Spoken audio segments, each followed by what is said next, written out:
পরীক্ষামূলকভাবে একটি অত্যাধুনিক ব্যালিস্টিক মিসাইল উৎক্ষেপণ করল ইসরায়েল। পৃথিবীর দিকে ছুটে আসা কোনো মিসাইলকে অত্যন্ত নিরাপদে মহাকাশেই ধ্বংস করতে পারবে এই মিসাইলটি। মূলত মার্কিন অর্থ সাহায্যেই তৈরি হয়েছে অ্যারো-3 সিস্টেমের এই মিসাইলটি। ইসরায়েল অ্যারোস্পেস ইন্ডাস্ট্রি ও মার্কিন সংস্থা বোয়িং যৌথভাবে তৈরি করেছে এটি।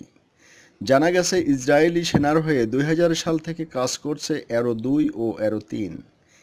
বিশেষজ্ঞরা জানিয়েছেন, এই অত্যাধুনিক মিসাইল প্রযুক্তি আমেরিকার নিজস্ব, যা ইসরায়েলের সঙ্গে মিলে প্রযুক্তিগতভাবে আরও উন্নত হলো।